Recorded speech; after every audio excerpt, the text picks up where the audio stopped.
We are joined today by Richard Noble, OBE, who was the holder of the land speed record between 1983 and 1997. He has now attempted to re-break that record in 2011. So, what first inspired you to break the record in 1983?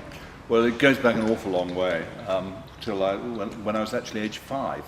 My dad took the family for a drive around the north side of Loch Ness, and on one Sunday, on Sunday drive, and there was a guy called John Cobb who was going for the world water speed record with a jet-powered boat way back in 1952, and I saw this thing and I thought, wow, this is for me, you know. And then, of course, it takes a long time before you can actually, get something together. And eventually, we got the Thrust 2 car together, and got the record. And then, of course, the next thing happened was that the Americans wanted the supersonic, and they were going to take our record, and also the McLaren Formula One team. And we had no money, just 3 of us, and we said, right, we'll take this lot on. And we did, and we beat them, and we achieved the first ever supersonic car.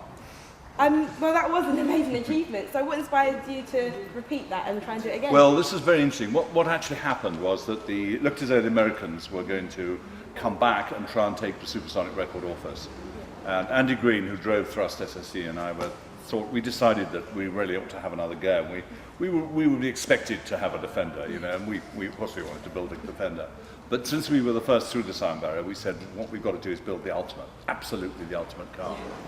And so that then started, and we were in discussions with Lord Drayson. And Drayson was the Minister for Defence Equipment and Support, and we wanted the jet engine from him, and it didn't go down very well. But then the interesting thing was that he said, we've got a big problem. And the problem simply is this, is that we, within the Ministry of Defence, we can't recruit engineers because there aren't any engineers. So his idea was to go back to the 1960s when we had a fantastic aerospace industry, where all the kids, everybody wanted to be either a test pilot or an engineer. And he said, what I want you to do is to do an iconic project and run it through all the schools. And I thought, that's really clever. And we might even get our jet engine if we did that. So I said yes, and so here we are. So when and where exactly is the attempt going to be taking place? Well, what we've got to do is build the car first. Okay. And we're into that now. And the first big bits of car start arriving in about April next year, and then we start putting it all together. We should get it by about sort of January or February next year.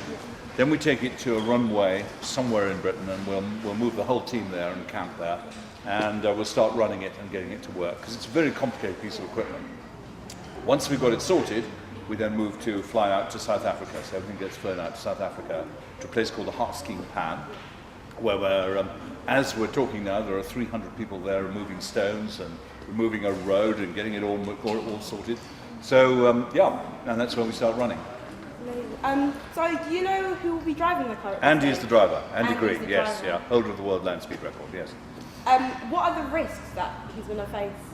Well, we've got to minimise the risk. I mean, first of all, you look at a project like this and think that's incredibly risky, particularly because there's no known technology here. Nobody's done anything like this. So the aerospace industry can't help us, and the car industry can't help us.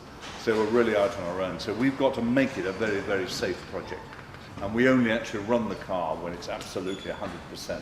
And when we know, for instance, for each run, we have to work out a profile of how it's going to be run. And then Andy, the driver, has got to drive very strictly to that profile. All the time we're minimising risks, and if it gets too dangerous, we will simply stop and come home. So how many test runs do you roughly have before you discover the... It's very difficult to say. The design team believe that we should be able to do it in something like 25 runs in South Africa. I think that's a bit optimistic. Yeah. I think we'll probably get somewhere near the 1,000 mile an hour, and then we'll probably have to make considerable changes to the car. So it may well drift into 2013. So what problems or setbacks have you encountered so far in trying to build the car? A lot of difficulties with the design of the car, huge difficulties. And we've had to design the car 10 times. So the sequence is basically you design the car to a very high standard, then you put it through what's called CFD, which is the wind tunnel testing effectiveness on computer, huge program. Then you get a rubbish result, and you've got to throw it all away, start again, and hopefully get a better result. And gradually you work your way through until you've got there. So it's been very, very difficult. And also now we're starting to see the country really get behind the thing, which is really getting very exciting indeed.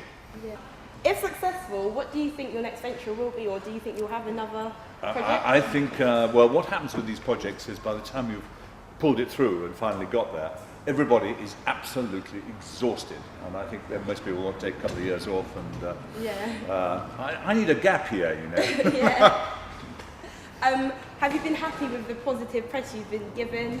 Yes, there's terrific support for it. I mean, there really is terrific support for it, and it is doing good. We've now got 4,000 schools on the programme now, so you know the teachers really love it, and it's absolutely unique because, of course, we're going to make all the data on the car available literally as it runs. It's going to be a huge programme.